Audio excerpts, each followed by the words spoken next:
I was saddened to know, in fact I was shocked जब मुझे पता चला कि पिछले साल जो ओलंपिक मेडलिस्ट थे, जो रेसलर्स थे, उन्होंने इतना प्रोटेस्ट किया ताकि जो इंडिया के रेसलिंग फेडरेशन के जो चीफ हैं बृजभूषण सिंह, उनका जो सच है वो सबके सामने आ सके। तो आज की तारीख में उनकी जो भी कोशिश थी, जो भी कुछ उन्होंने किया, वो शायद फेल हो गया है, क्योंकि ये वही हैं जिनके हाथ में इनडायरेक्टली जो है वो पावर वापस आ गई है। जी हाँ, हमारी जो सरकार है, जो कि बेटियों के बारे में इतनी बातें करती है कि बेटी पढ़ाओ बेटी बचाओ, उन्होंने आज साबित कर दिया that at the end of the day जो उनके लिए ज़रूरी है वो है उनका इलेक्शन, वोट्स और पॉलिटिक्स। सो इससे बढ़कर उनके लिए कुछ भी नहीं है, क्योंकि डायरेक्टली और इनडायरेक्टली जो बृजभूषण सिंह हैं उनके पास जो पावर है वो वापस आ गई है, क्योंकि उनके बेटे करण भूषण को टिकट मिल गया है for the seat of Kaiserganj for Lok Sabha seat. तो आज की हमारे वीडियो में हम बात करेंगे कि ये जो बृजभूषण सिंह हैं, इनके ऊपर क्या क्या एलिगेशंस लगाए थे उन रेसलर्स ने, करण सिंह जो उनके बेटे हैं वो कौन है, उनका क्या बैकग्राउंड है, और सेक्सुअल हरासमेंट के लिए वो कौन से लॉज होते हैं जिनके अंदर जाके कोई भी लड़की जो है केस फाइल कर सकती है। तो अगर हम इस केस की बात करें जो कि बृजभूषण सिंह के अगेंस्ट फाइल किया गया था और यह अलेज किया गया था कि उन्होंने जो वुमेन रेसलर्स हैं उनके साथ सेक्सुअल हरासमेंट किया है, तो इस सब की शुरुआत हुई जनवरी 2023 के अंदर, जब इंडियन रेसलर्स ने प्रोटेस्ट किया जंतर मंतर पर। न्यू दिल्ली के अंदर जो जंतर मंतर है उस पर जो रेसलर्स है वो प्रोटेस्ट कर रहे थे और जस्टिस डिमांड कर रहे थे from prominent politician Brijbhushan Sharan Singh. अगर हम बृजभूषण की बात करें तो ये एमपी है और इनका एक बहुत ही कंट्रोवर्शियल पास्ट रहा है, क्योंकि जो बाबरी मस्जिद का डिमोलिशन है, जो वो केस है, वो उसमें इन्वॉल्व थे। इसके अलावा ये माना जाता है कि वो कहीं ना कहीं जो दाऊद इब्राहिम का गैंग था उससे कनेक्टेड थे। इनफैक्ट उनके अगेंस्ट टाडा का केस भी लगा था। बट इन सब केसेस के बावजूद भी जो बृजभूषण सिंह हैं उनका जो पॉलिटिकल करियर था वो काफ़ी हद तक क्लीन था, लेकिन जो चीज़ें हैं वो चेंज हो गई जब उनके ऊपर एलिगेशंस लगाए गए और sexual harassment from 7 female wrestlers including well known athletes like Sakshi Malik and Vinesh Phogat. दो जो इनिशियल इन्वेस्टिगेशन है वो स्टार्ट की गई, तो जब ये एक्यूजेशंस लगाए गए तो कुछ इन्वेस्टिगेशन स्टार्ट हुई और प्रोटेस्ट भी चल रही थी। बट उस पूरे दौरान जो गवर्नमेंट थी वो साइलेंट थी, एक भी स्टेटमेंट गवर्नमेंट की तरफ से नहीं आया। और जब ये देखा गया कि इस बारे में कुछ भी नहीं हो पा रहा है, तो जो रेसलर्स हैं उन्होंने और अपनी जो प्रोटेस्ट है वो इंटेंसिफाई की, जिसकी वजह से जो रेसलिंग फेडरेशन ऑफ इंडिया की एग्जीक्यूटिव बॉडी थी उसे डिसॉल्व करना पड़ा। और इस पूरी प्रोटेस्ट के बाद जो बृजभूषण है उन्हें रेसलिंग फेडरेशन ऑफ इंडिया की चीफ की पोजीशन से हटना पड़ा। अब बृजभूषण कितने पावरफुल हैं ये बात इसी बात से पता चलती है कि उनके अगेंस्ट एफआईआर फाइल कराने के लिए भी जो रेसलर्स हैं उन्हें इतनी प्रोटेस्ट करनी पड़ी, specially under the POCSO act. तो ये जो पॉक्सो एक्ट है ये तब लगाया जाता है जब किसी नाबालिग के साथ हरासमेंट हुआ होता है। तो ये जो पूरी एफआईआर है इसे फाइल कराने के लिए सुप्रीम कोर्ट को बीच में आना पड़ा, और जो 28 अप्रैल 2023 को जो सुप्रीम कोर्ट है उसने इंटरवीन किया, तब जाके जो पुलिस थी, दिल्ली पुलिस थी, उसने 2 एफआईआर रजिस्टर की अगेंस्ट बृजभूषण सिंह। अगर हम इस केस के करंट स्टेटस की बात करें तो इस केस का जो है अभी पूरा नहीं हुआ है, अभी भी ये केस चल रहा है। कुछ दिन पहले जो बृजभूषण सिंह थे उन्होंने रिक्वेस्ट किया था कोर्ट से कि इस पूरे मैटर में और इन्वेस्टिगेशन हो, लेकिन कोर्ट ने ऐसा करने से मना कर दिया था। और अब बृजभूषण सिंह के अगेंस्ट क्या क्या फाइनल चार्जेस लगेंगे, ये सब कुछ जो है, ये जो हियरिंग होगी अब नेक्स्ट 7 मई को।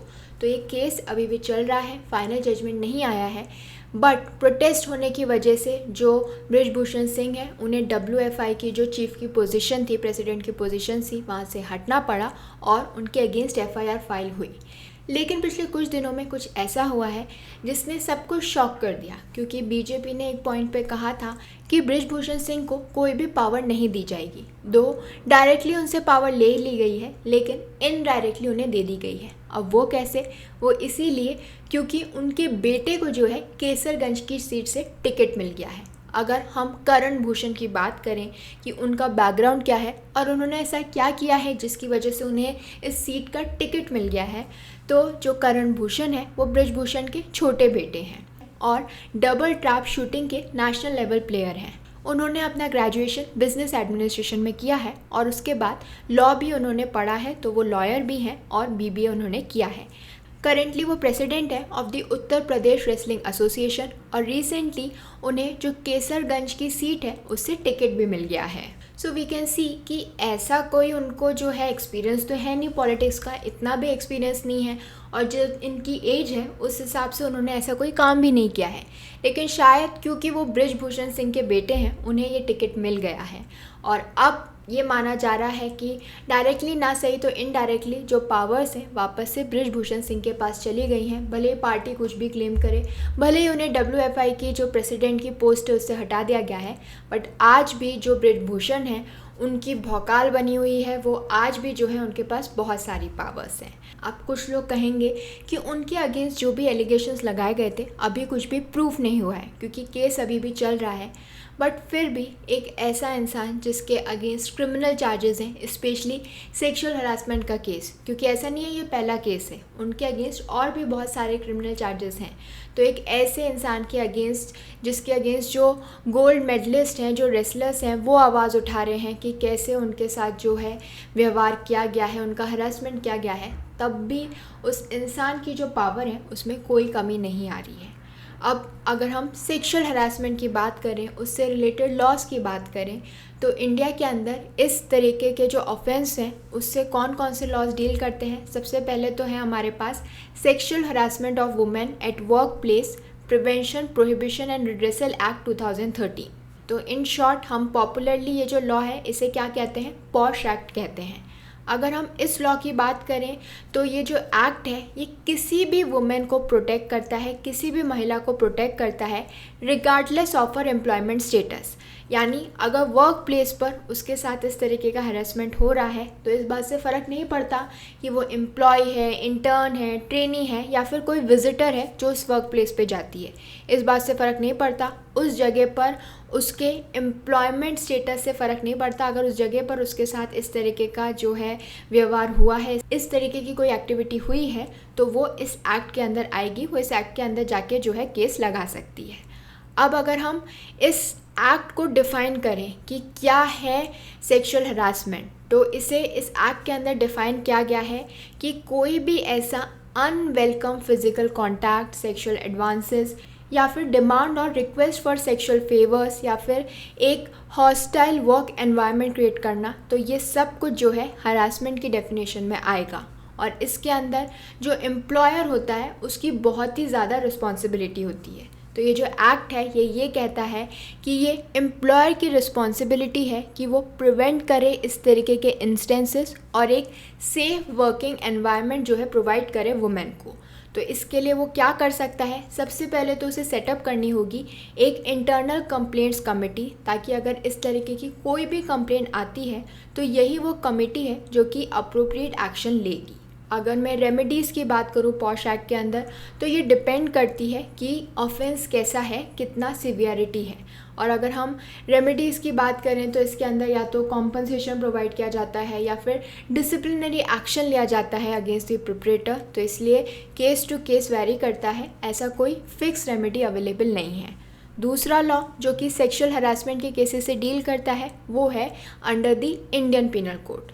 तो इंडियन पिनल कोड का जो सेक्शन 354A है वो डिफ़ाइन करता है सेक्सुअल हरासमेंट को कि क्या होता है, किस तरीके के एक्शंस जो हैं इस कैटेगरी में डाले जाएंगे, और इसका जो पनिशमेंट है वो वेरी करता है depending on the type of harassment. तो अगर सपोज़ फिज़िकल कॉन्टैक्ट या फिर एडवांसेस किए गए हैं तो उस केस में जो पनिशमेंट है it is imprisonment for up to 3 years और फाइन। अगर डिमांड की गई है, रिक्वेस्ट की गई है फॉर सेक्सुअल फेवर्स, तो उस केस में भी 3 साल की जेल हो सकती है और फाइन भी इम्पोज किया जा सकता है। इसके अलावा अगर कोई ऑब्जेक्शनेबल वीडियो दिखाई गई है या फिर सेक्सुअल रिमार्क्स पास किए गए हैं तो उस केस में जो सज़ा है वो है 1 साल की जेल और फाइन। तो अगर कोई भी वुमेन जो है इस तरीके के इंस्टेंसेस फेस करती है, उसके साथ ऐसा कुछ भी होता है, तो वो अपनी कंपनी में जाके जो ये कमेटी बनाई गई है वहाँ जाके कंप्लेन कर सकती है, अपने एम्प्लॉयर के पास कंप्लेन कर सकती है, ताकि उसको जो है उसकी जो प्रॉब्लम है उसे रिजॉल्व की जा सके। So this was all about the law on sexual harassment at workplace. I hope this information was helpful to all of you. और ऐसी और भी इंटरेस्टिंग इन्फॉर्मेशन के लिए, एनालिसिस के लिए आप मेरे चैनल को लाइक, शेयर एंड सब्सक्राइब करें. Thank you.